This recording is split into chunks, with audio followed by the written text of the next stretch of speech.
There we go. I thought it was never going to start. Welcome back, everyone. It's Mindset Explosion. We're on season number 5, and it's episode number 9. Been looking forward to having this one, James. So I'm glad. Thank you for coming on to the show. I had to reschedule with you previously in the year, so I do apologize for that. But been looking forward to it. We're on the same mastermind. If you're watching this, obviously drop a comment in below if you've got any questions for James. Well, he'll answer them. Drop them in the comments. We can always come back to it. And of course, if you're listening on the audio podcast, drop us a nice 5-star review and like, comment, share. You know the drill. So just a sec, we'll get James to introduce himself, tell a little bit more about himself. And we'll go straight then into our new quick fire round, because that's always interesting, see how people develop themselves and grow. No pressure, James. And then we'll dive deep into your story, your journey, the mindset on how, becoming an entrepreneur, the background behind your business. And also want to get some tips, because I know part of your business is about helping parents just, get energized, really. So, and a few tips maybe for some positive thinking, because I know you're massively going to be on that as well. All right, James, welcome to the show. In a few words, just tell us a little bit more about what you do. Hey, mate. First, thanks for having us on. Really, really appreciate it. It's fantastic to be here. But yeah, in a few words, quite simply, I help parents get fitter and stronger, losing sort of 1 to 3 stone in body weight typically. But it's also parents can live that energetic life, with the kids, and actually go out there and do more and achieve more in that sort of way. Brilliant. Hey, that's straight. That was a good elevator pitch. I love it. Straight to it. Look, I love it, eh? All right, let's go into our quick fire round. All right, so which one do you prefer, podcast or YouTube? Ooh, podcast. Which one? Your podcast.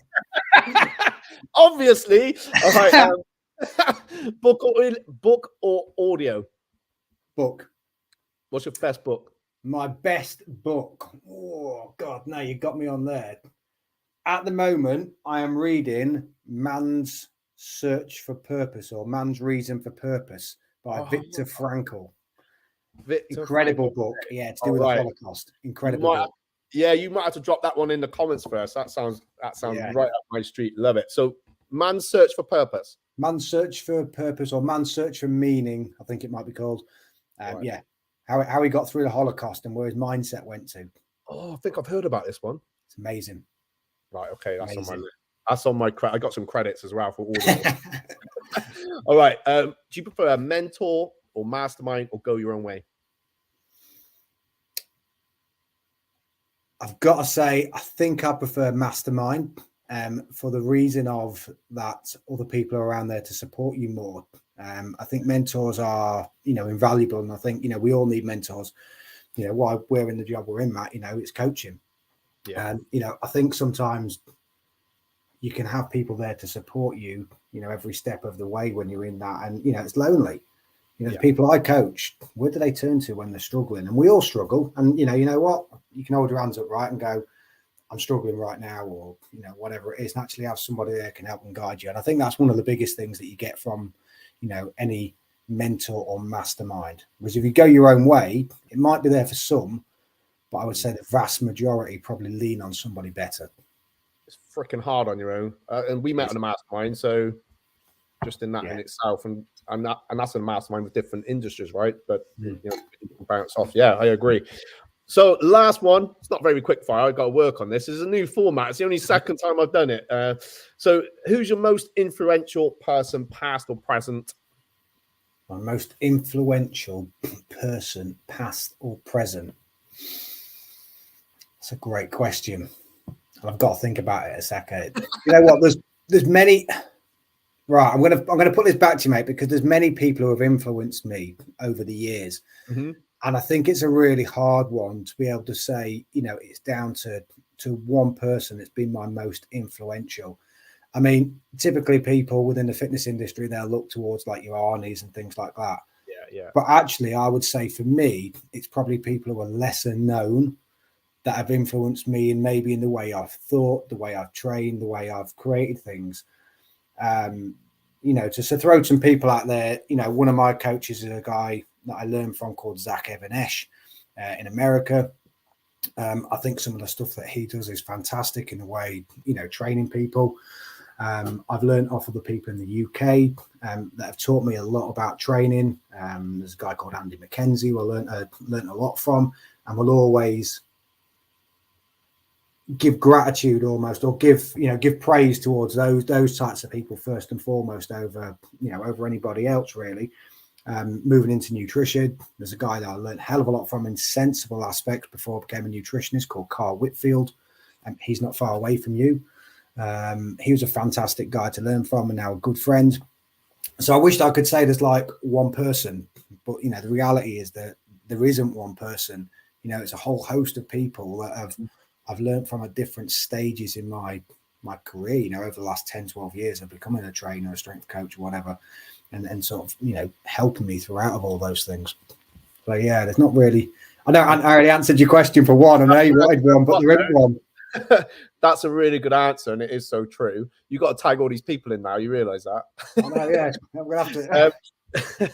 When we shout people out, it's nice to shout the people out that really assisted us, and that's why I wanted you to come on the show, James, because you've got that entrepreneurial mind, but you're also it's the gratitude that you have for yourself. The people that got you to where you are now, really. So yeah, that's what this show's about, and it's understanding where we're going, how we got here, but the people that obviously assist us on the way. I love it. I think it's back to that thing that you said earlier, Matt, when you asked about mentors and masterminds, and almost I think as a coach is sort of you're developing, and like yourself, throughout the martial arts, you'll have had different people that have. They say when you're ready, the person will appear, and I think at every stage in your life, I think that's true.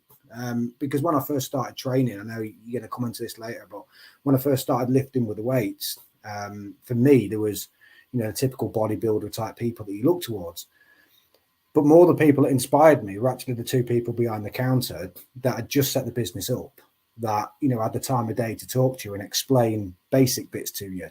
Yeah. And then gradually as that progresses and, you become, in the industry yourself, and then you're starting to impact on other people. For me, I've always gone out there and gone sort out different coaches within different areas if I want to learn, whether that be in weightlifting, whether it's in powerlifting, whether it's strongman, whether it's nutrition, whatever the case may be. I've always sought those types of people out and put myself out there. And I think because you do that, then the right people almost gravitate towards you, and the universe provides almost, doesn't it? So whether you believe in that or not, I do think that there's certain aspects of there that then come into your life, and I think it's just that you give those people, the gratitude that they, or not the gratitude, the praise that those people deserve. Yeah, 100%.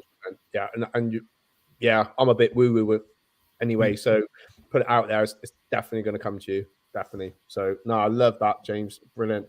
So look, I've looked through your story on your website, and what journey you've been on. So now we're just going to dive in a little bit deep. So obviously I didn't want to put too much in the notes because I wanted people to come and hear it and see it themselves. So how have you got started? Let's start finding out a bit more about your journey and why you specifically want to help parents to feel energized. Where does this, what was your why? Where does this all go back to? Wow. Yeah, I mean, as it says on my website, so as a young kid growing up, I grew up in rural Lincolnshire, and a specific place called Weltley Wold. So I grew up there, and I was running around through the fields and doing the things that young kids did in the 80s. None of this sat behind PlayStations and all the rest of it. Yeah. And my dad was quite old when he had me. He was in his 50s when he had me, and by the time I was 10-year-old, I wasn't able to do the things anymore that I wanted to do. Basically, until that period in time, we used to go out walking through the woods. We'd go out with the dogs. He'd be pushed up and push me down the road on my little tractor, and then because he smoked, he'd blow down the little exhaust pipe that was on it. And I was obsessed with tractors and farming and everything like that as a young kid growing up. So we'd do all those sort of things together, and he wasn't that well even until 10-year-old. So he'd already had 2 heart attacks, by the time I was 10, prior to having me. 10-year-old came and he had a stroke. And he never regained, I think it was his right side of his body. His arm never moved again. He could hardly move that. He managed to gain a bit of his leg back.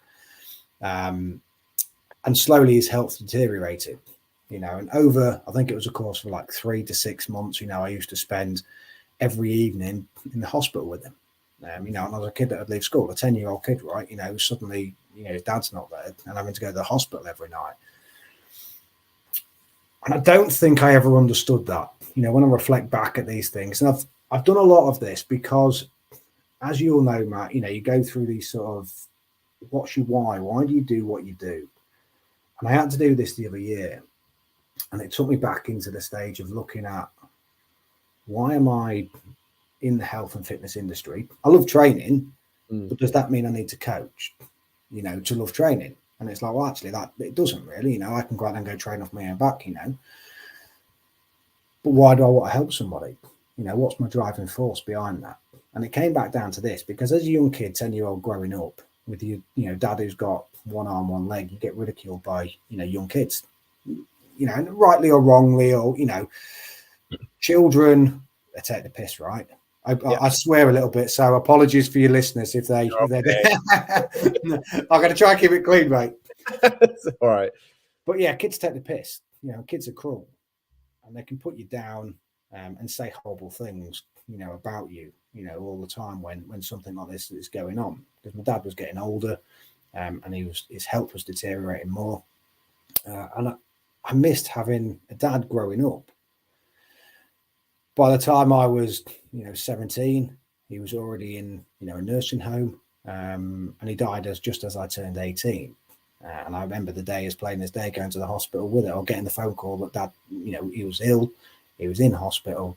And I went, it was a big rainy day, and I went, stood there with my mum and a friend, and I had to go down to town to go get some dinner. We hadn't eaten anything by this point in time. And literally as I'd gone out the door, then he died. And I grew up with that.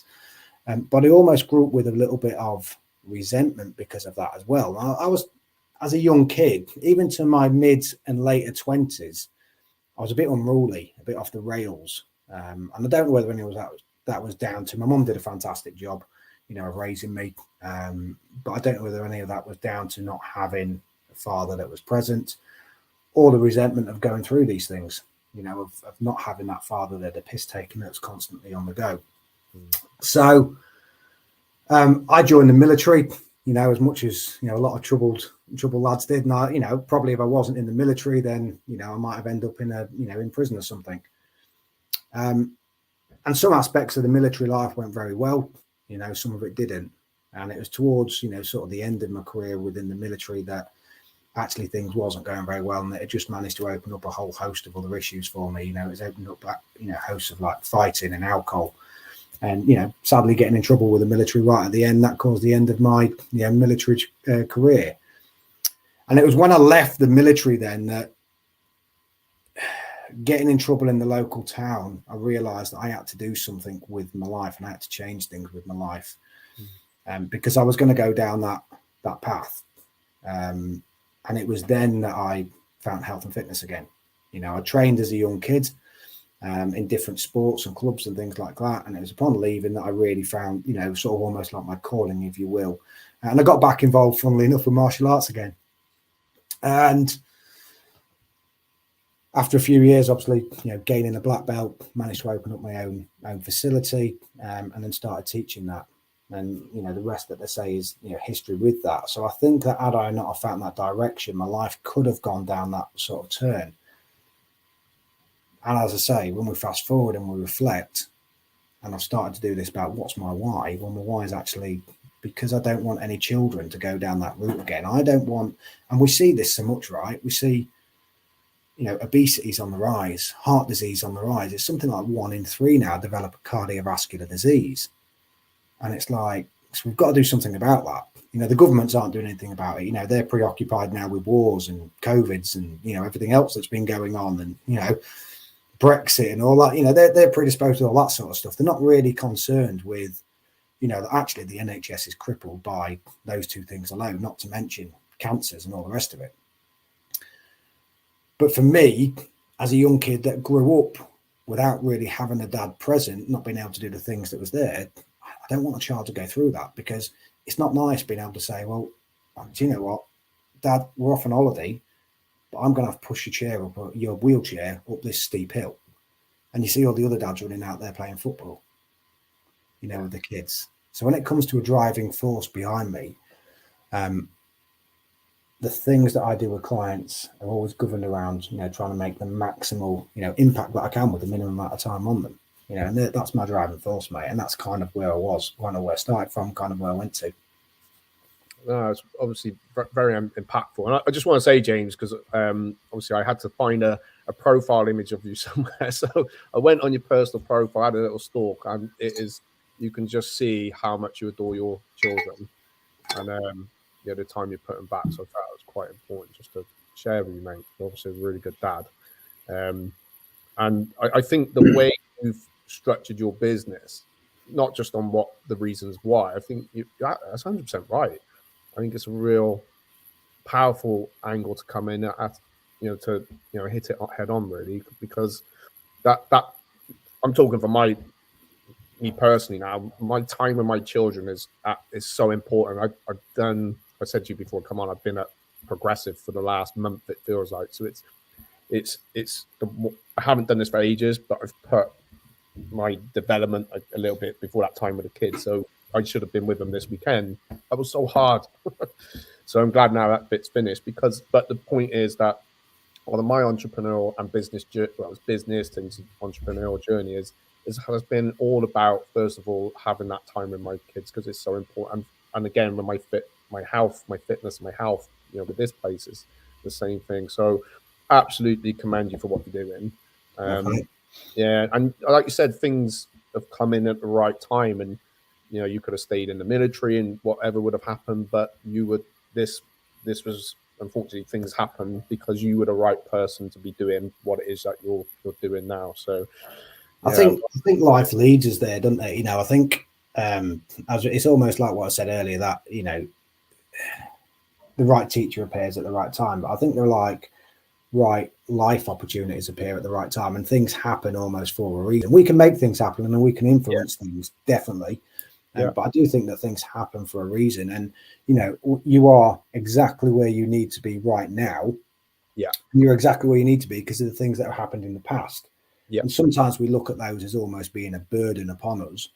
You know, from, like I say, for me, my dad, the military, you know, drinking, fighting, all that sort of stuff all the years before. But that's taught me now.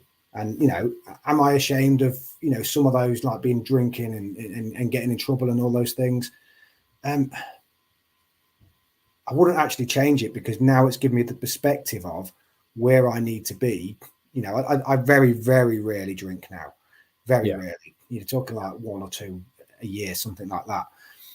But it's given me the perspective of now actually the time that I want to spend and where I want to do things. You know, out walking in the hills, maybe, you know, on a motorbike, or going mountain biking, or time spent with the kids, kicking a football around, going to the football with the kids, you know, things like that. They're the things that matter to me. But I probably wouldn't have found those things had I have not allowed myself to be open to these different opportunities and move throughout my life. Definitely. And it allows you to understand people that are in that situation as well, to be able to guide them to the right, right person. Yeah. So you teach like a work life, you know, well, parents to stay active. Have you got some top tips? What would be your top tips? I know if we go on your website, and please put put your website into the comments, James, because that's really important for me, important for you, but it's important for me. You know, drop it in there, so people can find, you know, search you out. But I know you're really busy as well. James is hard to get at the moment. Hard to get. He's just hard to get. But yeah, I know they can download like some. Hang on, I've got to go and have a check for it now. But you can download stuff, right? You got some. You can download stuff on there, yeah. Right. What are your top tips that you got for keeping that, you know, as a parent, staying active? As a parent staying active. So there's multiple tips really that people can do. I think the first thing is people need to almost, you need to understand where you are in your journey.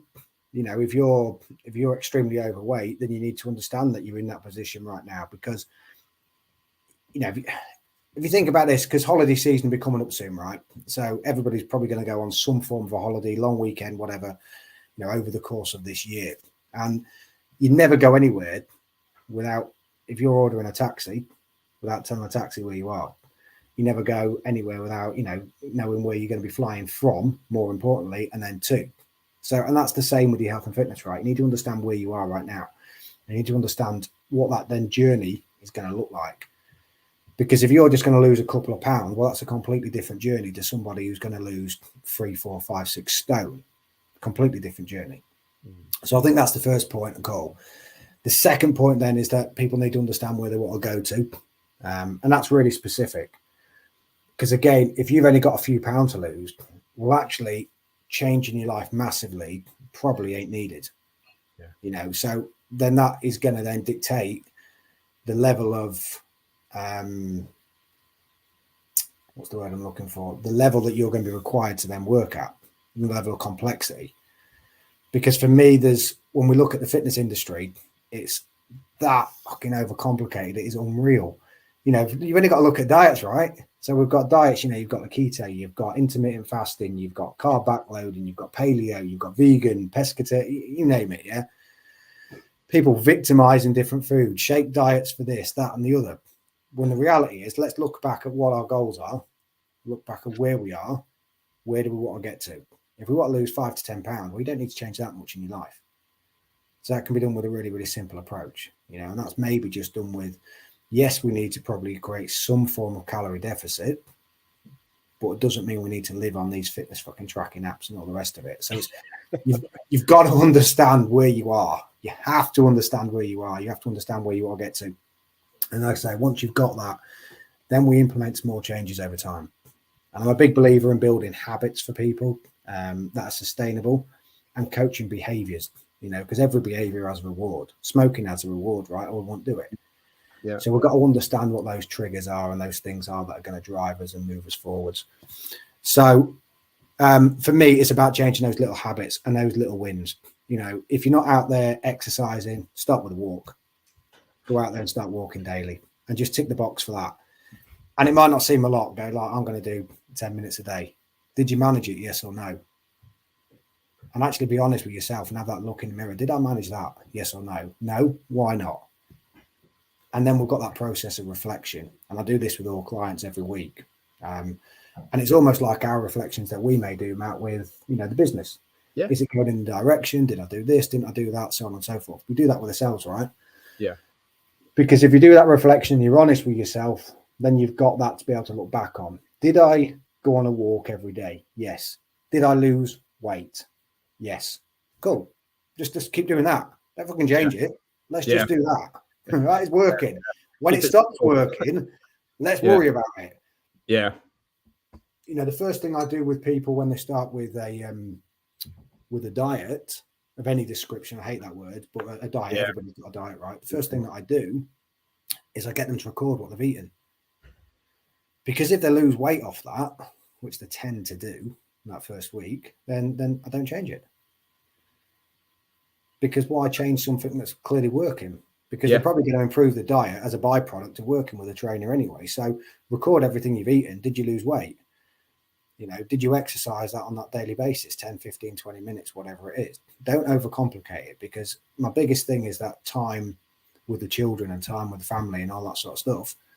Well, actually, it needs to be as simple as possible then. Yeah. And these, you know, hour-long workouts in the gym aren't necessary. They're just not necessary. Like my workouts last probably 40 minutes. Yeah. Yeah, same. I train 45 minutes. That's it.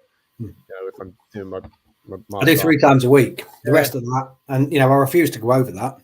Yeah. The rest of that is walking the dog. Yeah.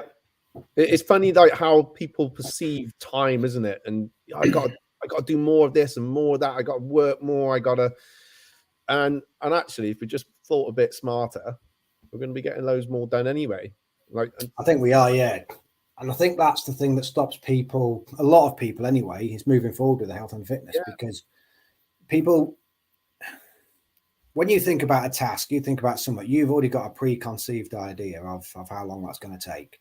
Yeah. So you've got a preconceived idea of that going to the gym maybe take you an hour. Okay. Yeah.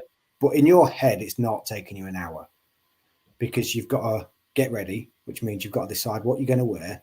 Okay, now I've got to go to the gym. Well, that's 20 minutes away, or even 10 minutes away, or whatever it is away from you. But I've got to travel that distance. Look at your Instagram post. Oh God! And before you know it, you've got 3 hours that are taken up to go to the gym, and you're like, 40 minutes. Yeah. Yeah. And so people put that on themselves, and it's that what stops. There's a saying, isn't there? It's the start that stops most people, and that's true. Let's just start with 5 minutes, and let's just worry about that. You don't worry about anything fancy. Years ago, when I first started training and started taking lifting weights seriously, you used to go into the gym and people would be there in jeans with studs on and things like that and work boots. And I used to be one of them, right? But now, God, you can't do that now. You can't go into a gym and start training like that. So you're like, well, what can I wear? Yeah. Oh, brilliant. No, that's good tips. So thanks for that. I was really informative. And I think it's funny how, well, it's not funny at all. You said the word diet, eating, whatever you want to call it. But I think that's a media thing, because every expert I speak to, no one we don't like the word diet, do we?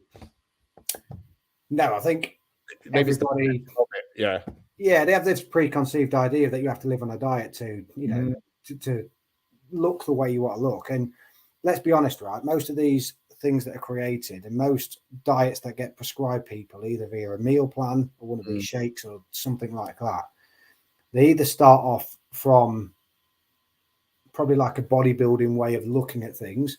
Yeah. But that isn't relevant to a parent. That isn't relevant to somebody who's got 2 kids and just wants to lose 5 pounds. It's not relevant to them. It couldn't be further away. They don't have to live on chicken, rice, and broccoli. And you don't have to be, religious to that's what you've got to eat on that meal plan for the next 7 days. You don't have to do that.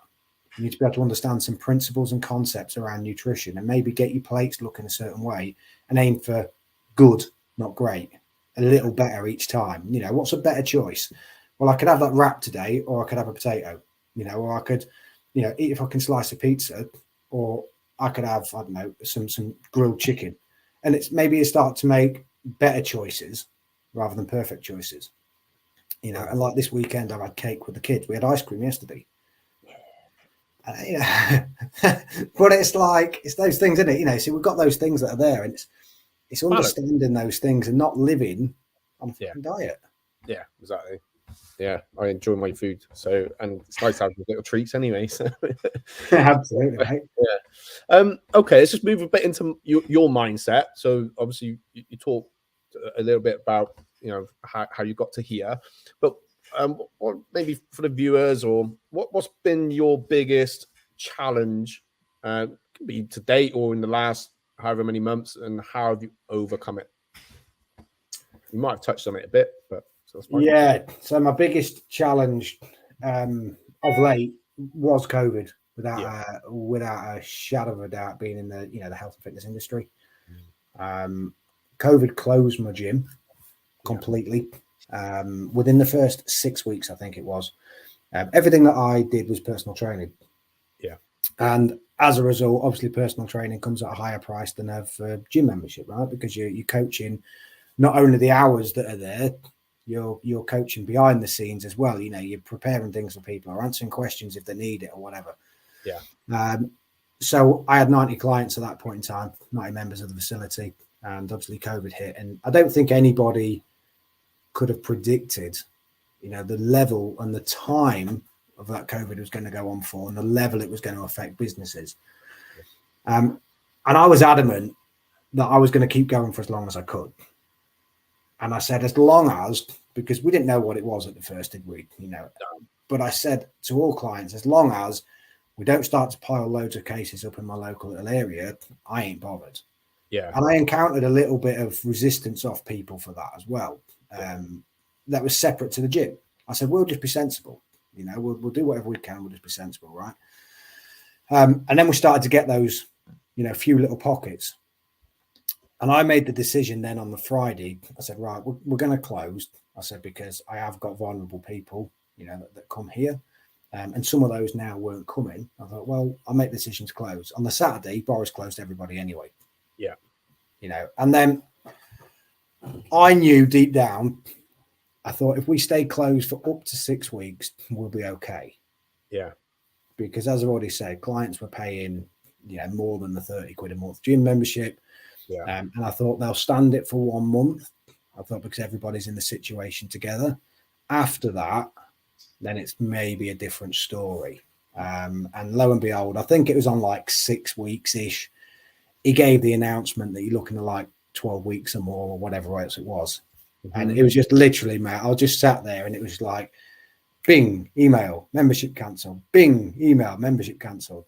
There was nearly 1,000 quid within one afternoon that memberships had gone. Mm-hmm. And I was just like, fuck.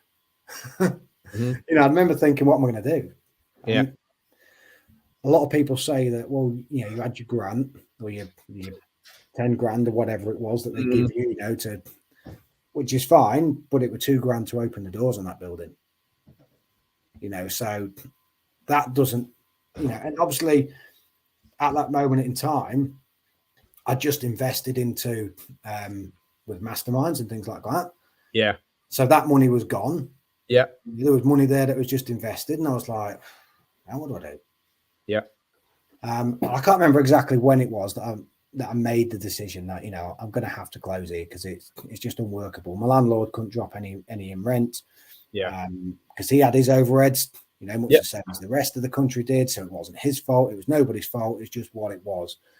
And I made a massive switch of that. Like, actually, I'm going to go online, take away again the complexity, as a lot of trainers did, moved on to an online, platform, and then slowly start a rebuild process from there. So that was definitely challenging because obviously, you've got your place where you live, I've got children to support, so on and so forth. But it was just like, what do I do? Yeah. So gradually over time, over this last year or so, there's been a massive rebuild.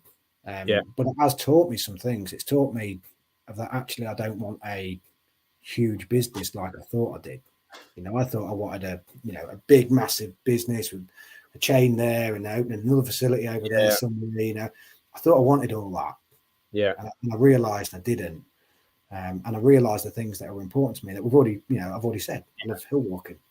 I love, spending time with the kids, taking the dog for a walk, playing sports, things like that. They're the things that are really important to me. So now my life is really simple. I now have a gym that I built in my back garden where I coach people predominantly on a Monday and a Wednesday. I have online-based clients in 2 different forms of programming, either online or one-to-one or like a little group-based package. And that's pretty much it. And that's the kind of life that I'm still trying to build for myself, to get it back to where I want it to be at. It's not where I want to be at yet. Yeah. But I'm not after that anymore. No. So it was a hard challenge, but it taught me the lesson. I think it's that thing again, isn't it? It teaches you the lesson if you're ready. Yeah, 100%. I totally, I can absolutely relate 100% to everything you just said. It was horrible, basically.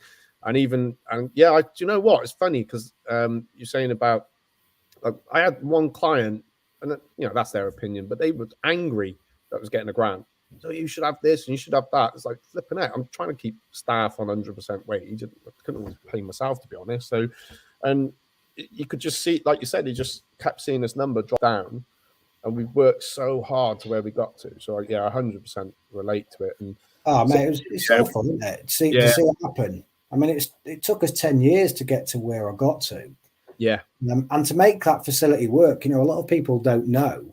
A lot of my clients then didn't know. I moved out of my house and lived in my gym for nearly a year to make that facility work. I woke up Christmas morning when we were doing renovations in the gym. I woke up Christmas morning with my kids sat around me with a Christmas tree in my office. Yeah. And it's like, people speak about hardship, and it's like, I went through that to make that work. Because I have had some that have called me for closing the facility, and I'm like, you have no idea what that took to close that facility. Yeah, no. No, I relate a lot. Yeah. Fortunately or unfortunately, but this is, I guess, it's part of being an entrepreneur and a business owner sometimes. But I guess that entrepreneurial mind is what helps us then pivot to, kind of get through it really. And I think with the fitness industry as well, it's been hit with a hell of a punch in the face, massively. And yeah, we got support, and it's gone. It didn't last. It did what it just about kept you going, I guess. But I know a lot of people that have just stopped, closed down, couldn't continue with it. And I can see the road ahead is going to be great, but it's at the moment it's all about rebuilding. And the same as you, James, I had to look, right, how can I support this? I can't just rely on here anymore. That's what it's, for myself is I need to find different ways that's gonna A, support me as a dad, B, support the what's going on here and the future of that by different means. Really, it's a bit of dip your toe in this water and find out. But I think you got that entrepreneurial mind. You obviously got a great mindset. So it kind of leads me into the next question. So, how did you develop this mindset that you have? Because it's clearly a very strong one. To do what you do, basically. For me, I think it's something that's been developed over time. Yeah. There's one key time in my life that has made me relentless, but it made me relentless in a fitness way for myself. And then I've had to learn, and I'm going to name drop somebody else in a second, but I had to learn then of how to then translate that across into business. So when I first joined the military at 17-year-old, I went to try for the paras basically, and I passed like the aptitude tests and all that sort of stuff, the fitness-based work that they wanted to. And at 17-year-old though, I'd left home, started basic training, and I wasn't mature enough. You've got people that come from rough parts of the country at that point in time, probably still is, from hard upbringings. I'd come from, yes, what had happened to my dad, but quite a soft upbringing, really, I think. And I wasn't mature enough. So I came out and then I re-enlisted again later on, like a year or so later, and went to a different unit. And that regret of knowing wasn't about going to the unit, it's knowing that I could do something later on in life plagued on me a little bit. It was like, give up, and that was the last thing that I ever give up on. Because when I re-enlisted, I won fittest recruit because I had that drive to like, I don't care, I'm going for it, and it was like, I then developed that mindset of like, how far can I push myself? But this was in fitness. And for years, I didn't have this in business. I didn't have it. I just couldn't do it. I was just like, I'd get mentally tired in front of the computer or learning or reading or whatever the case may be, because I'm mildly dyslexic. And I'd get mentally tired. But within fitness, I'd challenge myself and I'd continue to push and push and push. And I might not win everything, but I'd never give up. I'm one of those people when you look at, I don't know, when you listen to people like David Goggins, who says you can do 10 times more. Well, if I'm out running and like I'm knackered, I can go like, I'll go to the next lamppost. I'll go to the next lamppost.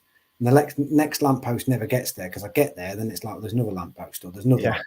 Yeah. And it's almost that analogy. And I developed that over time. And then there was one day I was part of a men's group with a fantastic coach that I learned a lot of from in mindset with a guy called Paul Mort. Don't know if you read Paul, just works with men predominantly, I think. He might be working with women these days. But we was on a beach at South Shields. And one of the finishing fitnessy exercise things that we was doing was a crawl, basically on your hands and knees, crawling knees off the floor. And there was about 20 meters away, one day sack to another. And we had to crawl to one, turn around, come back. And you just had to keep crawling. And if you give in, you put your knees down, stood up, shook your legs out or anything like that, then you had to go straight into burpees. If you couldn't do burpees, you had to hold a stress position. Yeah. And it was just that. And in my head, I set off. And you almost take strength, weirdly, from people dropping. Yeah. Right, I'm not going to drop.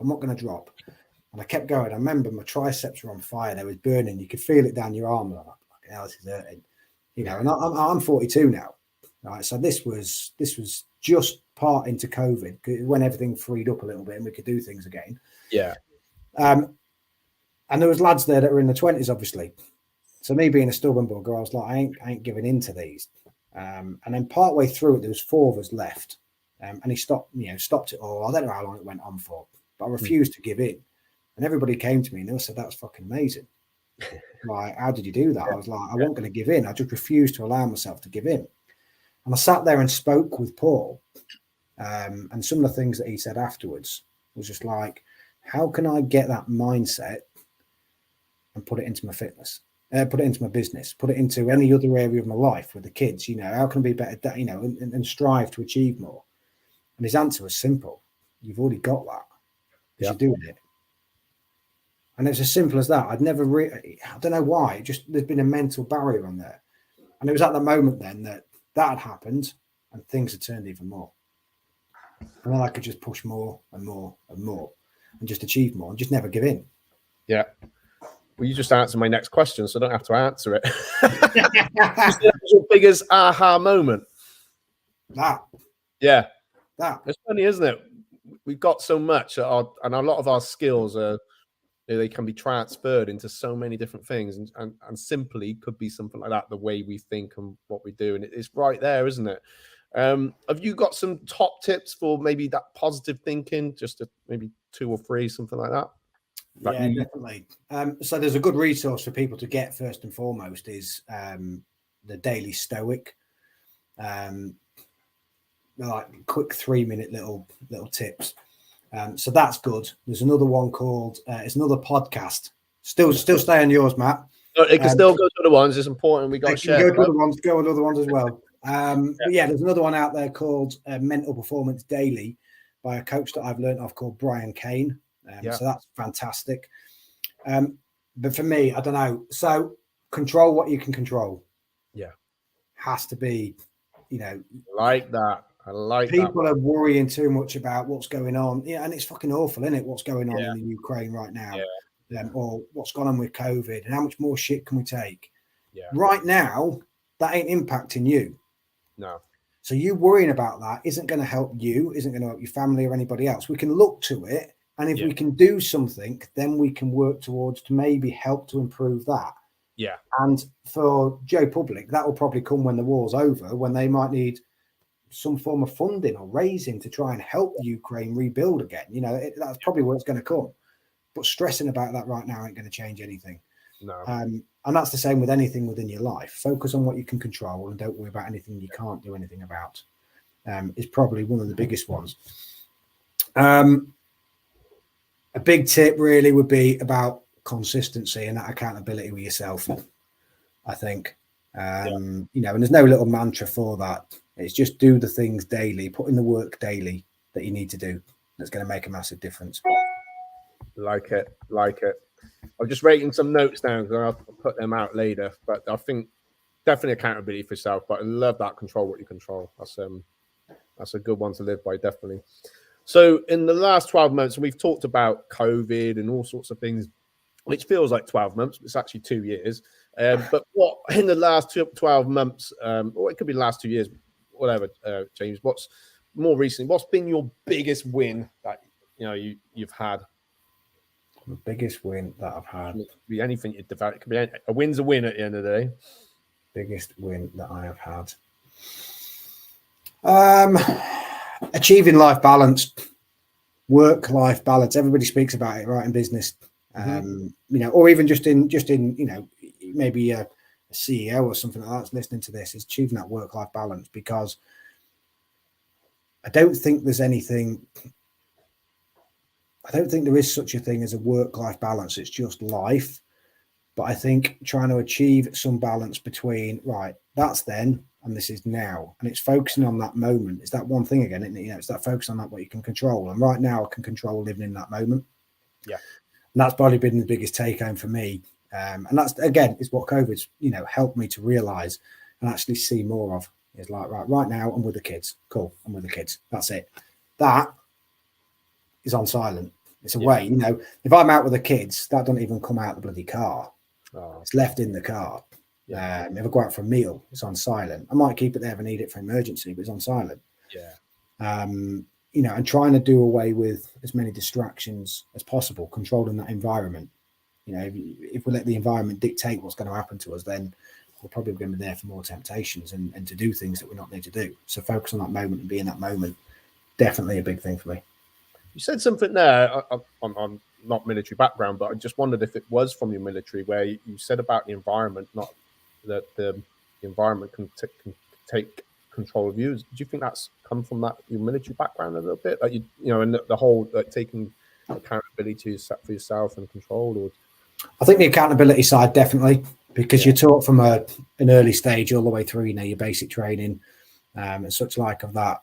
You have to have accountability not only for yourself in the military, but for other people as well, for your muckers, because you've got to look after each other. You know, you taught that when you're out away on, you know, operational tours. You've got to look after, you know, they call it a battle buddy. You know, you've got to look after that man that's next to you, you know, that man that's in front of you. But more importantly than that, you've got to have accountability for yourself. You know, have you cleaned your weapon? You know, is it functional before you go out? You know, have you eaten? You imagine, you know, you see this all the time. And I saw this only recently on a Remembrance Day parade that I was stood there on, and a lot of the young kids collapsed. Have you eaten today? Something as stupid as that. But if you can't have accountability for yourself within that, then how can you function and serve your, you know, your unit to the best of its ability? So I think you've got to have that accountability. But yeah, controlling that environment. I think, that's probably is there from the military, but I wouldn't say it maybe resonated with me as much. I did learn that over multiple coaching courses and certifications and things like that I've been on. But for me, it's a powerful one because that can work in a plus and a minus sort of way. So I'll give you an example of both.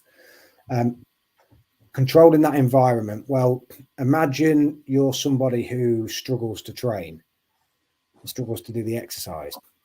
And I worked this with one client, by the way. So I'd have him set his alarm and he would stick his phone at the end of his bedroom, away from his bed. So what's going to happen when that goes off? It's going to annoy you, right? You're going to have to get out of bed. But second to that, I get him to stick his gym kit that's there with him.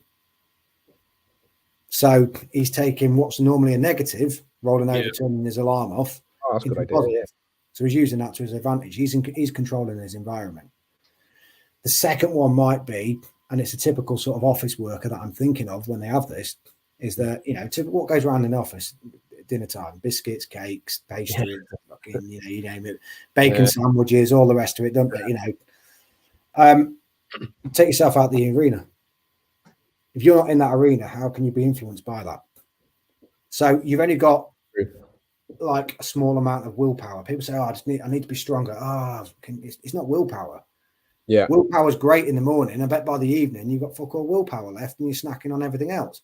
Well, if you imagine that with peer pressure on top of you as well, it's only one, it'll be all right. But if you have one every day of the week, it soon mounts up, right? So if you go to work with the stuff that you've got and then you take yourself out of that arena, go for a walk, go outside, whatever it is, you come back in, those things are gone because they've eaten them all. That's so great. That's controlling that in that different place, right? It's controlling that environment. I think even I just thinking of past work I did, and sometimes there was that happening, a little bit of negativity, but actually thinking where I would remove myself at lunchtime made a big difference. So, it's really good advice. I didn't even thought about it then, you know, until you said it. It was just a natural environment, isn't it? It's really relevant, I think. Yeah, definitely, 100%. So is there anything just coming up to the end now, James? But one piece of advice you would give your younger self, not necessarily change it, but like what piece of advice? One piece of advice. Listen to experience of what other people are telling you. Perhaps not act on it, but at least fucking think about what they're telling you. You know, rather than thinking you know it all. Definitely. All right. No, good. Yeah, experience. I guess standing on the shoulders of giants. But would you say though it's important? I guess we also got to be careful of that because we can like seek out the right advice from the right Seeking people. out the right advice, absolutely. And that's why I say perhaps not act on it. Yeah. But I think, you know, in a younger self, certainly mine is or was not hearing the advice, but it's gone in there and it's gone out there. Yeah. And then I've forgotten all about it by the time I Yeah. took 2 steps. You know, I think like they say youth is wasted on the young. Yeah. And I think that's probably the case with me, definitely. Certainly the older I've got, the more, you know, that my head's been screwed on, if you like, you know, and it's I think listening to the advice that some tell you, perhaps not acting on it. Yeah. Making that thought process, like, is this good? Okay, what about this? What about that? What about the other? Yeah, that's cool. Let's move on with that now. Brilliant. Well, thank you so much. Just to finish up, have you got any, I mean, is there any courses or anything, workshops, or how can people get in contact with you, James? Yeah, so most of my stuff right now is on my website or can be caught on social media. Yeah. So my website is just jamesbreakspeare.co.uk. Social media, I'm on Instagram. I'm more active on Facebook than anything else. Reach out to me on there by all means. I offer one-to-one personal training in person. I offer one-to-one online as well. Currently full for in-person. Online, I've still got availability on that. And then I run 2 different coaching programs that are on a monthly basis as well. Active Mums and Busy Dads Clubs. And that's just simply is monthly coaching for people at a lower investment. You know, I want to be able to help everybody, and not everybody can afford personal training. So, you know, I want to help as many people with those programs as I can. Love it. Great little coaching programs as well. So you got kind of tiers for. Nice little tiers for them. Yeah. So starting off, you know, that's 30 quid a month. And, you know, to get the programming done each month, there's obviously nutritional help within there. There's 2 coaching calls that are in there on a monthly basis. So every other week we do a coaching call within that as well. So you're not left to your own. It's not one of these, I bought a program and you don't be able to speak to anybody. It's, you know, you bought a program and the support's there if you so choose to use that support. You know, and then obviously then it goes up into tiers from there within one-to-one and such like, it's specific to you that you need. And so yeah, Active Mums and Busy Dads Club. Brilliant. I love it. Obviously, you know, you've talked about your training and how you got to this level, and I vaguely remember being in a breakout room with you. You're a smashing guy, James. Thank you so much for coming on. And I just want to say, you know, it's great work that you're doing, and you clearly do have a mind where you can see the path forward and how to help people from your own experiences as well, but just for the knowledge and the, you know, your own experience. But yeah, get in touch with James, definitely. And let us know how you get on. James, thank you so much for coming on my show today. Absolute pleasure. And anyone's watching, please drop us a nice little 5-star review, get in contact with James. And can they reach out pretty much on any of those? You said anyway, didn't you? Reach out on any of those platforms. Yeah. And yeah, we'll go from there. Cool. Thank you very much. Peace, love. We'll see you all next week. I got another great guest booked in. We're talking, well, you know, you have to tune in and find out. I'm not going to say about it now. All right. Bye, everyone. Bye.